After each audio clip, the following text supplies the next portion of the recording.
भक्तों हर हर महादेव। आइए रामायण नित्य पाठ्यक्रम में रामायण की चौपाइयों गायन करें, उनका भावार्थ समझें। पिछले भाग में हमने गाया कि भगवान शंकर जी माता पार्वती से कहते हैं कि हे उमा, मैं तुम्हें अपना अनुभव कहता हूँ कि यह जो संसार है यह स्वप्न की भांति है और ईश्वर का भजन प्रभु श्री राम का भजन ही सत्य है। आइए आगे क्रम में हम चौपाइयों गायन करें, उनका भावार्थ समझें। वीडियो अच्छा लगे तो यूट्यूब चैनल को सब्सक्राइब जरूर करें। जय श्री राम कमेंट करें।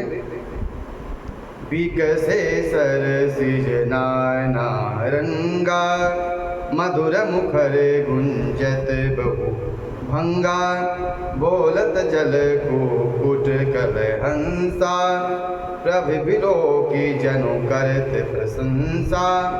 उनमें रंग बिरंगों के कमल खिले हुए हैं, बहुत से भौरे मधुर स्वर में गुंजार कर रहे हैं। जल के मुर्गे और राजहंस बोल रहे हैं, मानो प्रभु देखकर उनकी प्रशंसा कर रहे हैं। चक्रवाक बक खग समुदायी देखत बनई बरनी नहीं जाई सुंदर खग गन गिरा सुहाई जात पथिक जनु लेत बुलाई। चक्रवाक बगुले आदि पक्षियों का समुदाय देखते ही बनता है, उनका वर्णन नहीं किया जा सकता है। सुंदर पक्षियों की बोली बड़ी सुहावनी लगती है, मानो जाते हुए पथिक को बुलाए देती हैं। ताल समीप मुनि गृह छाई चहुँ दिस कानन बिटप सुहाई चंपक बकुल कदम्ब तमाला पाटल पनस परास रसाला। उस झील के समीप मुनियों ने आसन बना रखे हैं, उनके चारों ओर वन के सुंदर वृक्ष हैं। चंपा, मोल, श्री, कदम्ब, तमाल, पाटल, कटहल, ढाक और आम आदि के वृक्ष हैं। नव पल्लव कुसमित तरुनाना चंचरी कपटली कर गाना शीतल मंद सुगंध सुभाव संतत बहई मनोहर बाऊ। बहुत प्रकार से वृक्ष नए नए पत्तों और सुगंधित पुष्पों से युक्त हैं। भौरों के समूह गुंजार कर रहे हैं। स्वभाव से ही शीतल मंद सुगंधित मन को हर लेने वाली हवा सदा बह रही है। कुहू कुहू कोकिल धुनि करही सुनि रव सरस ध्यान मुनि टरही। कोयल कुहू कुहू कर रही है और उसकी रसीली बोली सुनकर मुनियों का भी ध्यान टूट जाता है। फल भारन बिटप सब रहे भूमि नियराई पर उपकारी पुरुष जिमी नवहि सुसंपत्ति पाई। फलों के बोझ से झुककर सारे वृक्ष पृथ्वी के पास आ लगे हैं, जैसे परोपकारी पुरुष की संपत्ति पाकर विनय से झुक जाते हैं। देखी राम यति रुचिर तलावा मज्जनु के परम सुख पावा देखी सुंदर तरुवर छाया बैठे अनुज सहित रघुराया। श्री राम जी ने अत्यंत सुंदर तालाब देखकर स्नान किया और परम सुख पाया। एक सुंदर उत्तम वृक्ष की छाया देखकर प्रभु श्री रामचंद्र जी छोटे भाई सहित उस वृक्ष के छांव के नीचे बैठे। तब पुनि सकल देव मुनि आए स्तुति करि निज धाम सिधाए बैठे परम प्रसन्न कृपाला कहत अनुज सन कथा रसाला। फिर वहाँ सब देवता आए और मुनि आए और स्तुत कर अपने धाम को चले गए। कृपालु श्री रामचंद्र जी परम प्रसन्न बैठे हुए छोटे भाई लक्ष्मण सहित के साथ रसीली कथाएं कह रहे हैं। बिरहवंत भगवंत ही देखी नारद मन भा सोच विसेखी मोर साप करी अंगीकारा सहत राम नाना दुख भारा। भगवान को विरह युक्त देख नारद जी को मन में विशेष रूप से सोच हुआ कि प्रभु ऐसा वो विचार करने लगे कि प्रभु मेरे श्राप को स्वीकार करके और विभिन्न प्रकार के दुख भोग रहे हैं, कष्ट भोग रहे हैं। ऐसे प्रभु ही विलोक जाई, पुण्य न बनी यह अवसर आई। यह विचार नारद कर बीना, गए जहाँ प्रभु सुख आसीना। ऐसे भक्तवत्सल प्रभु को जाकर देखूं, फिर ऐसा अवसर न बन आवेगा, यह विचार कर नारद जी हाथ में वीणा लिए हुए वहाँ गए जहाँ प्रभु सुखपूर्वक बैठे हुए थे। गावत रामचरित मृदुबानी, प्रेम सहित बहु भांति बखानी। करत दंडवत लिए उठाई, राखे बहुर बहुत बार उरलाई। वे कोमल वाणी से प्रेम के साथ बहुत प्रकार से बखान कर रामचरित गायन करते चले आ रहे थे। दंडवत करते देख श्री रामचंद्र जी ने नारद जी को उठा लिया और बहुत प्रकार से बहुत देर तक उन्हें हृदय से लगाए रखा। स्वागत पूछ निकट बैठारे, लक्ष्मण सादर चरण प्रखारे। फिर स्वागत किया और पूछ कर प्रभु श्री रामचंद्र ने नारद जी को अपने पास बैठा लिया और लक्ष्मण जी ने आदर के साथ उनके चरण धोए। नाना विधि विनती करी, प्रभु प्रसन्न जिय जानी। नारद बोले बचन तब, जोरी सरोरुह पानी। बहुत प्रकार से विनती की और प्रभु को मन में प्रसन्न जानकर तब नारद जी कमल के समान हाथ जोड़कर बोले, सुनहु दार सहज रघुनायक, सुंदर अगम सुगम वरदायक।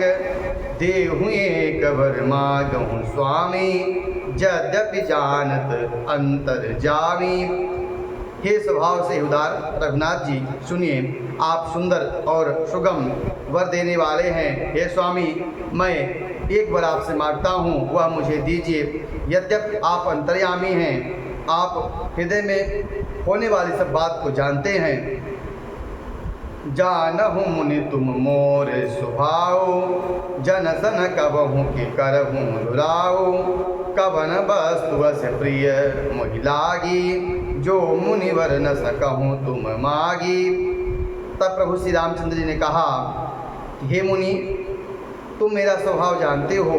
क्या मैं अपने भक्तों से कभी कुछ छिपा रखता हूँ?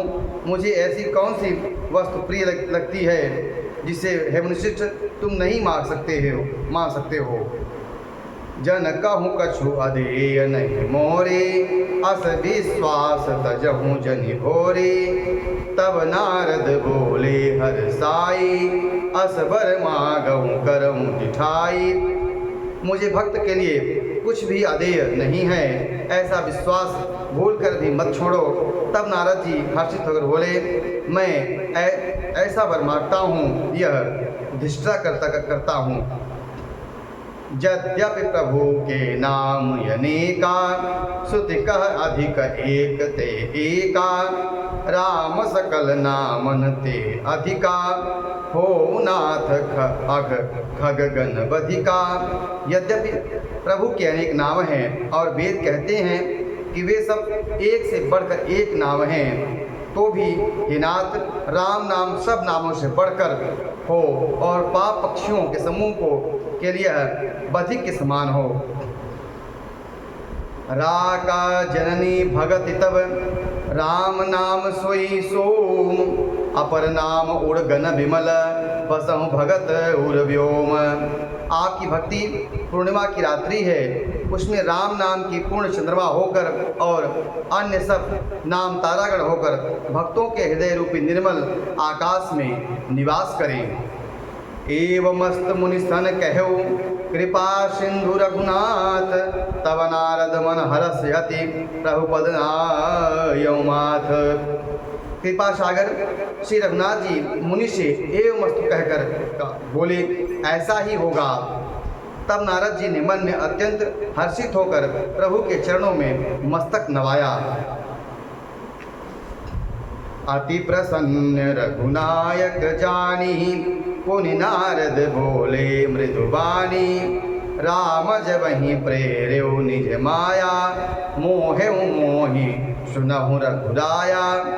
रघुनाथ जी को जब अत्यंत प्रसन्न जानकर नारद जी फिर कोमरवाणी से बोले, हे राम जी, हे रघुनाथ जी, अब आपने अपनी माया प्रेरित करके मुझे मोहित किया था, जब तब विवाह मैं चाहो कीन्हा, प्रभु के ही कारण करे न दीना। सुनि मुनि तो ही कहूँ सहरोसा, भजहि जे मोहित जी सकल भरोसा।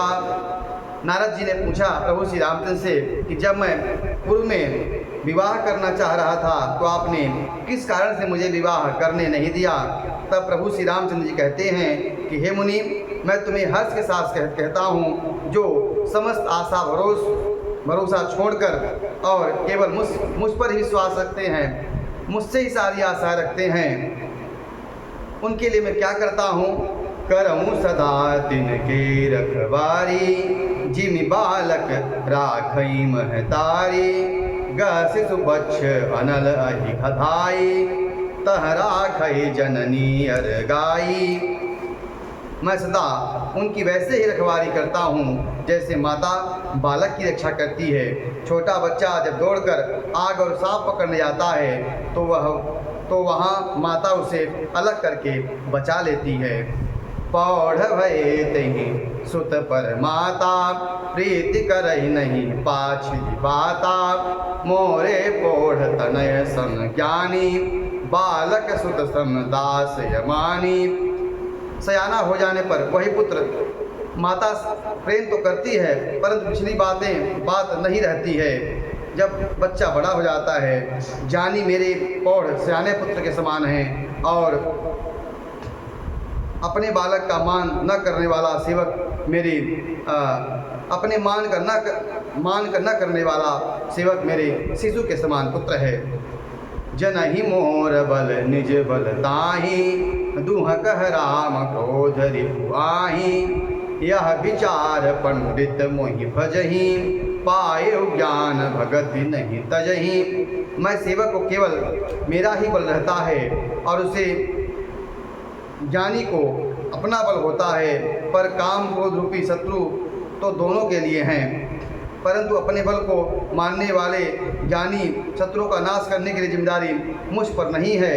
पर ऐसा विचार कर पंडित जन मुझको जो भजते हैं वे मेरा ज्ञान प्राप्त होने पर भी भक्ति नहीं छोड़ते हैं।